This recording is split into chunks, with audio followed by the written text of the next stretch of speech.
So all my life I've been a pretty private person. I just usually have always worn a mask and say everything's fine. But I feel really called to speak about something. I feel the Lord is, and I'm gonna cry a lot in this video, because I haven't shared this really with anybody but my husband. So, okay. Christmas has always been a really hard time of year. Ever since I was 17. A lot of us in our family, we have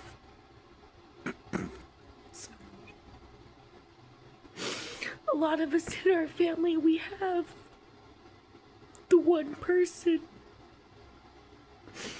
that holds everybody together.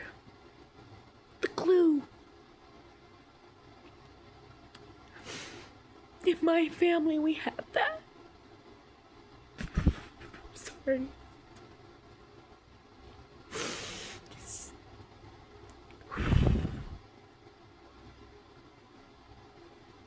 It was my Aunt Anna. It was my Aunt Anna.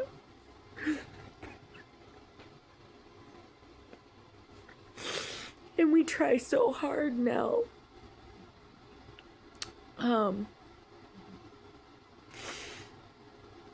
Not to talk about her.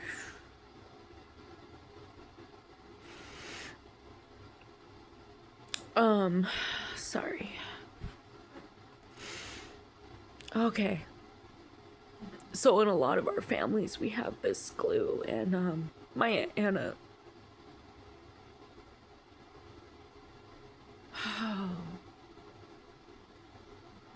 she lived for other people.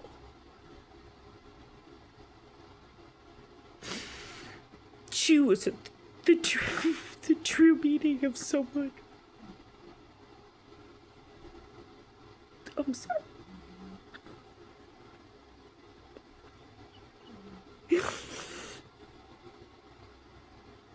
Okay.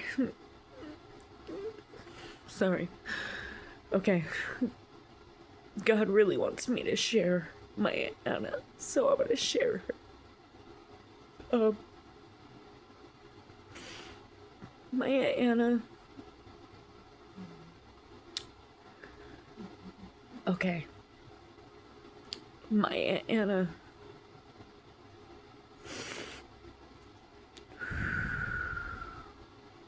Her walk with God was unshakable. Her walk with God was unshakable.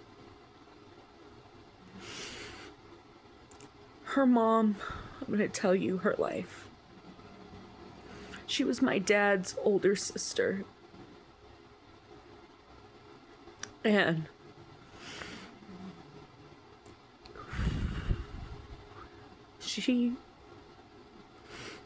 her mom passed away when she was young.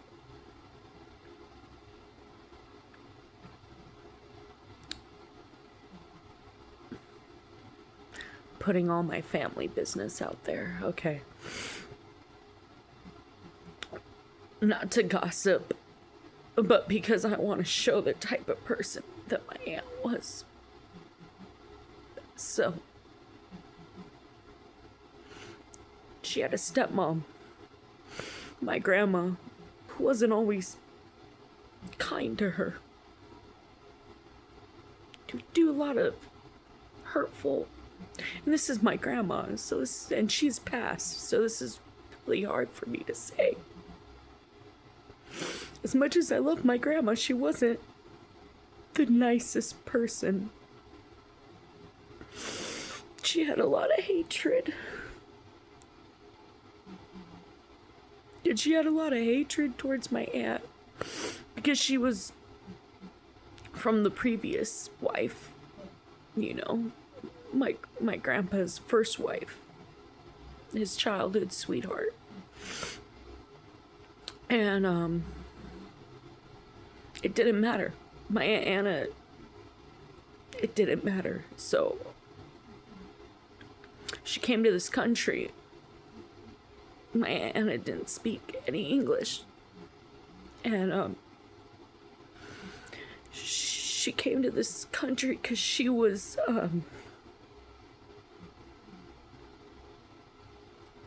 ooh, I gotta pull it together. I'm sorry, I never talk about this.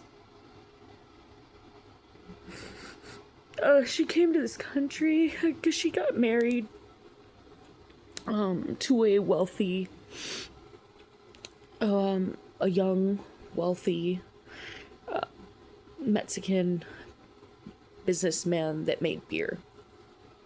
I'm not gonna say any more than that. It was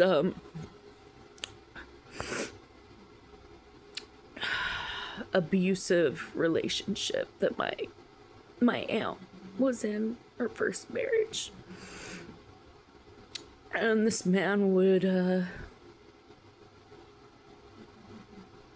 beat her pretty bad, and got to the point where my grandpa had to get involved and all this stuff happened. And then, you know, my Aunt Anna, she had a lot of brothers. You know, she had her older brother that she loved with all her heart. He died young. He got mixed up in money, and that's all I'm gonna say about it. He got mixed up in the love of money, and he sold his soul for money, and she lost him.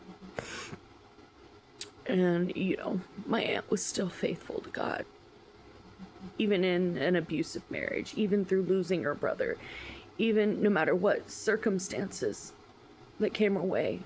So my aunt gets remarried in the 70s. And, she got remarried to my uncle. And, I'm saying so much. Okay, so I want to be 100% honest. Okay. So my uncle didn't treat her so good at the beginning, and my uncles all had to get involved. Because when my grandpa married my grandma, he had 3 kids from his first wife. And he had my dad. Well, my dad was a middle child, so he had his 2 older brothers. I don't want to say their names. It's 2 older brothers, my dad, and another son. And my grandma had a baby girl that passed. So my grandma had 5 kids in Mexico while my grandpa was in the Navy. And those were my Aunt Anna's younger siblings. Now, she was already married, living in the U.S. My dad didn't come over here until he was like 10. And they did it all with the help of the Catholic Church. You know, the Catholic Church paid for everything. And that's why my family had so much love for the Catholic Church, because they just went above and beyond.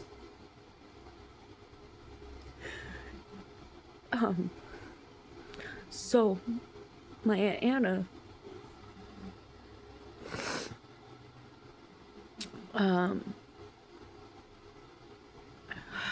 she marries her second husband, and my dad comes over here while, like, my dad's in high school. And they get a house in Azusa. And this house was everybody's home. That's the type of person that my Aunt Anna was. Ooh, this is gonna be a long video because I'm already 10 minutes in and I barely touched the surface. So, my Aunt Anna, her house was everybody's home. It was the type of place where the door was always unlocked and food was always on the table for everyone. You know, every Sunday there was menudo. It was just already a given. And everybody would drop their kids off with my Aunt Anna. Oh, I'm not going to be able to share some of this because it's some family secrets. And I almost blurted them out. So, you know, out of respect for my family, I'm not going to share some of my aunt's life story, but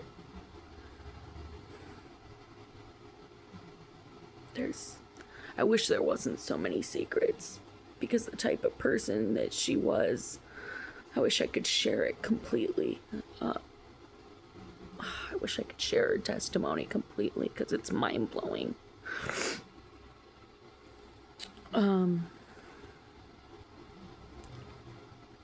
So, my Aunt Anna would not only always have food on the table, would always take care of everyone, would always babysit and watch all of her brother's kids. No expectations, okay? My Aunt Anna just did it. She just did it. She never expected anything. And my dad lived with her until I was almost 10. He got married right around my 9th birthday to my stepmom, who was a really, really amazing mom to me. And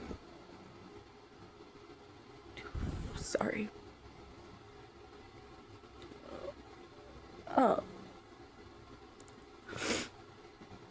So I grew up with my Aunt Anna. I didn't get to see my dad too much throughout the year. But when I did, I lived with my Aunt Anna. And she was the type of person to drop everything for everybody, no matter what. Didn't matter. You need anything, she was there. That was the person that my aunt was. The person that my Aunt Anna was her brother was living in the master bedroom and she was living in the front, smaller bedroom. You know?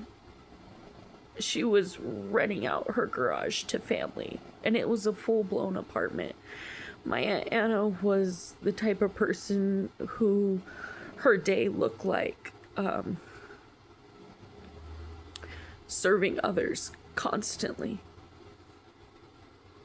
God gave my aunt this beautiful heart. And I've never seen that heart in my life. Somebody with such a beautiful heart and such unshakable faith. My Aunt Anna,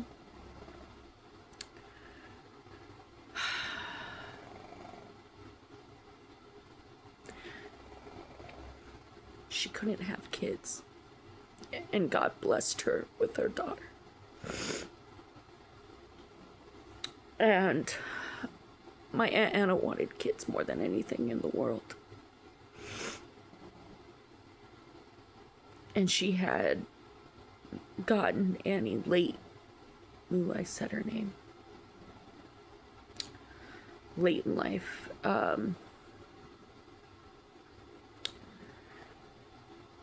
And my aunt battled leukemia twice. And I remember being a kid when it was happening.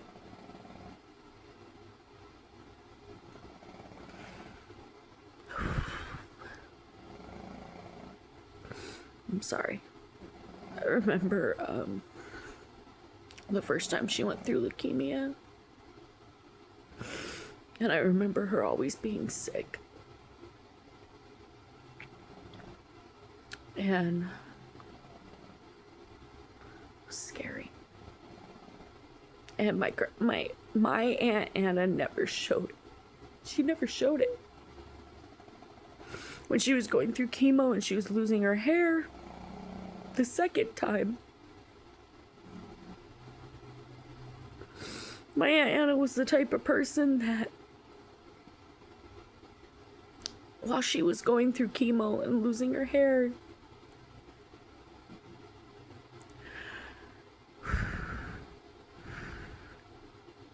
she bleached her hair with highlights, with blonde highlights. I was like 10. I was 10, and she turned leukemia and losing her hair and going through chemo. With the little hair that she had, she chopped it off. My aunt always had long hair, long, beautiful black hair. And she layered it and chopped it off when she was going through chemo. And she bleached the little that she had in areas with highlighted blonde. And I remember being a kid and thinking her hair looked pretty and not knowing what my aunt was going through.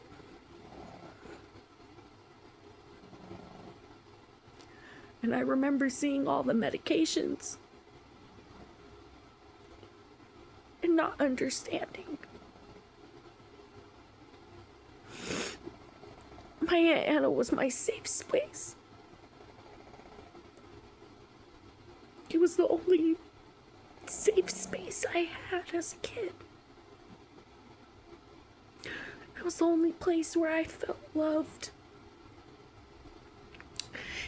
It was the only place where I knew nothing would ever happen to me. She gave me that. She gave me that. And she gave me more love than anyone else. And she was just my aunt. She wasn't my mom, she wasn't my dad, she wasn't my grandma, she was my aunt.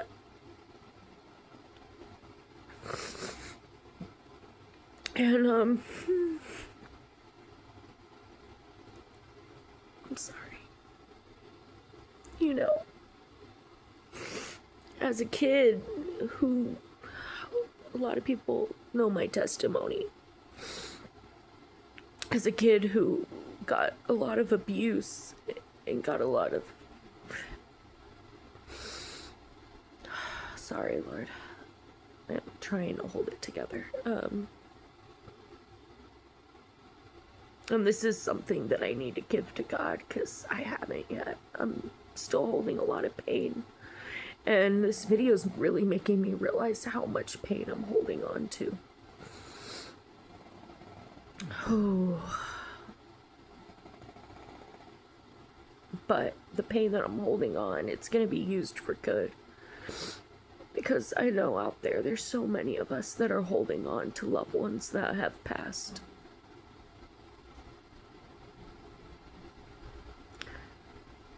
So, as a kid who was going through hell and a lot of abuse, all kinds, my Aunt Anna was my everything.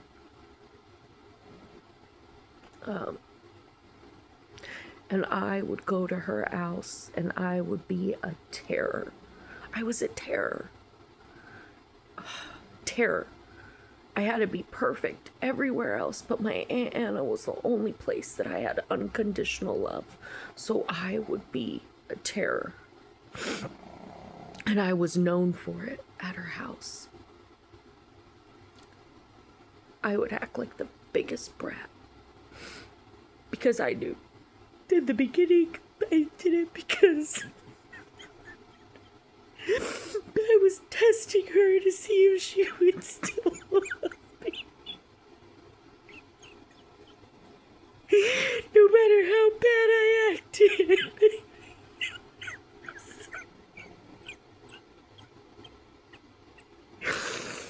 I'm sorry. Oh. No matter how horrible I acted, my aunt was right there.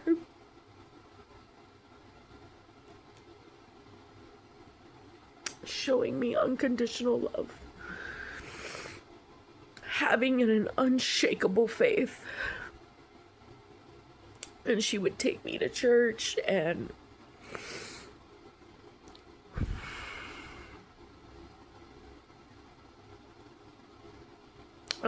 my Aunt Anna,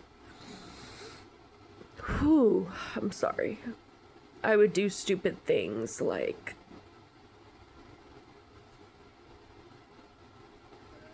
I threw nail polish at a bathroom door. A nail polish bottle opened and it spilled all over the door, and I waited. I waited to see if I would get beat. She had a special Pantene Pro V leave-in conditioner that was like $20 for a tube. So I used it all on my hair, expecting her to yell at me. And I would do these things, always expecting, I would go in her kitchen and I would tear it up. I would make a mess. I would waste groceries, making experiments, and my Aunt Anna never said a word my whole life. She never told me anything. Not once.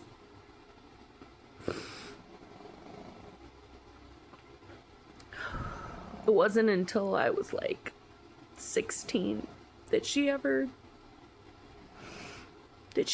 corrected me. This is gonna be hard. Okay. Oh, Lord. Okay. This is really private and nobody knows about it. I've never even talked to my parents about it.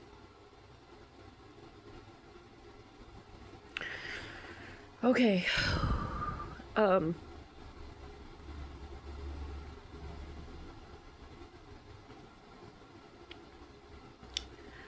So, my Aunt Anna, no matter how mean her stepmom was to her,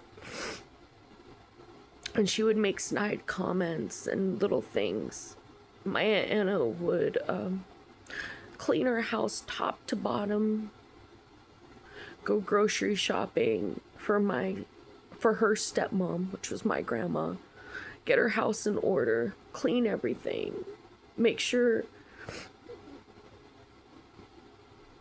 her daughter's bedroom was perfect so my grandparents could stay there once a month. My grandparents moved back to Mexico when I was like 12. And when they moved back to Mexico, they would still come to the United States every month. And they would live a week at my Aunt Anna's. And my Aunt Anna would jump through hoops to make sure that my grandma was comfortable. That her dad was comfortable. She would take my grandma out. She would clean houses to have money to take my grandma out to a restaurant. And she still was watching everybody's kids. She would watch my brother and sister. She always went above and beyond for everyone. And when I was growing up, my dad went through a lot with the divorce and everything that happened to me. And my dad went from being Catholic to being Mormon, and he converted his siblings to being Mormon, which my Aunt Anna was his older sister, And my dad was so unbelievably close to her because he lived with her, and that, not taking away from my grandma. My grandma worked at a lot of swap meets and stuff. So my Aunt Anna, his older sister, was his everything. And sometimes we have these people in our lives that bring out and teach us it, and they bring out this beautiful side because they're living like Christ. And my Aunt Anna was a believer through and through and lived in a way that everyone could see the light of God through her. No matter the circumstances, no matter what she was going through. She beat leukemia twice. Sorry. So, she beat leukemia twice. And,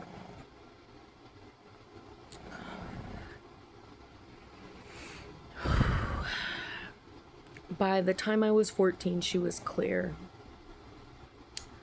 And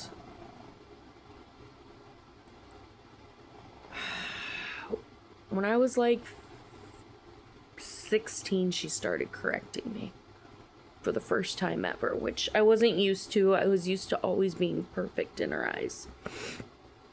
But when I was 16, you know, going through the teenage stuff, me and my Aunt Anna, we started bumping heads. And I still remember the first time she came over and I had mayonnaise in my hair, and I was a vain little thing. And she told me that I smelled like Subway. And I was so prideful that I took it as a snide comment, and I got irritated with her. I was just like, I don't smell like sandwich. I don't smell like Subway. And she kept saying it, and I was just irritated with her. And from there, you know, I brought my boyfriend home, the first serious relationship. And my Aunt Anna, I had brought him over a few times. And it wasn't one time. He was coming to every family function. And one day, my Aunt Anna, he wasn't there. I went to her house. We went there when she was alive. We went to her house a lot. You know, my dad worked. He made sure he worked in the area so he could see his sister multiple times a week and take her out to lunch to check in on her.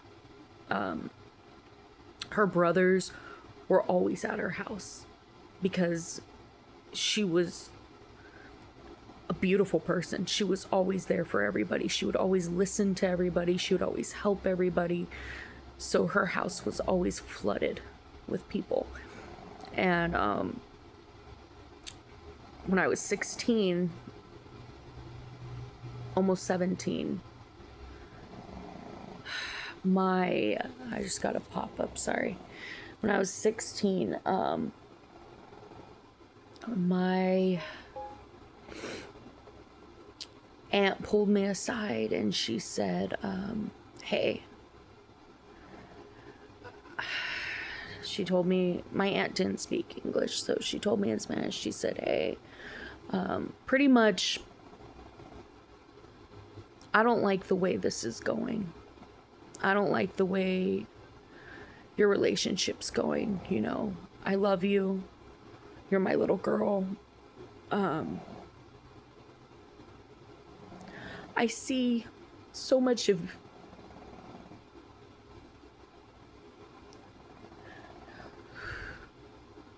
wow. I'm remembering a lot of stuff. Thank you, Lord.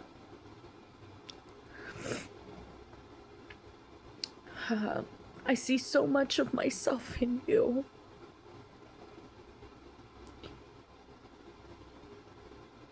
And I don't want you going through the things that I went through. And my family calls me Jay. But my grandma and my Aunt Anna called me Jessica. And so my Aunt Anna said, Jessica, I don't want you going through what I went through. And this boy you're dating,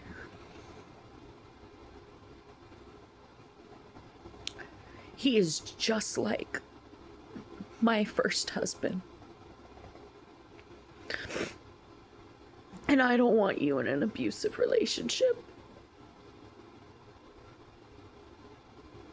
You're so much like me. And you're so much like your dad.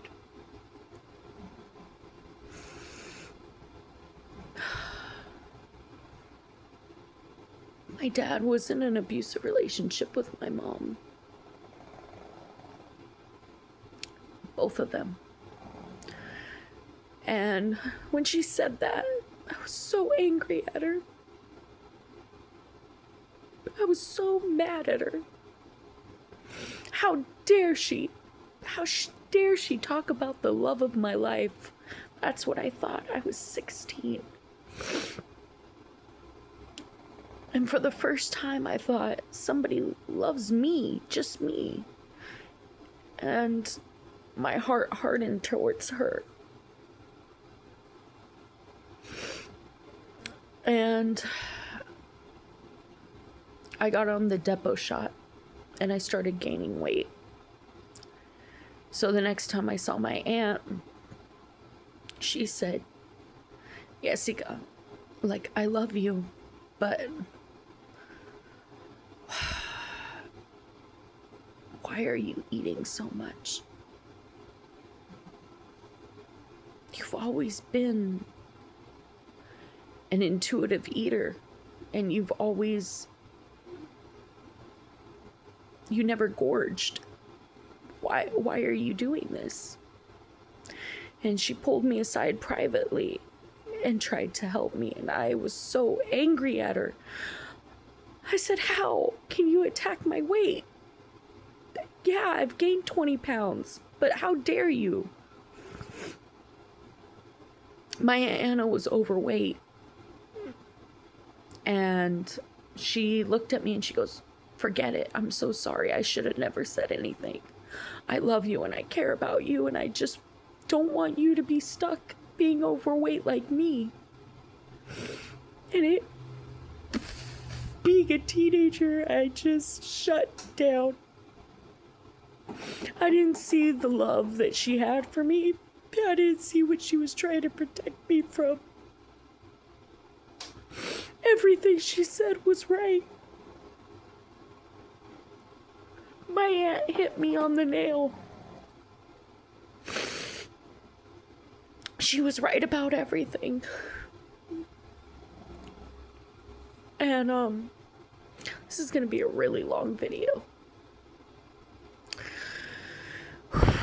So, I'm gonna stop here and post a second part.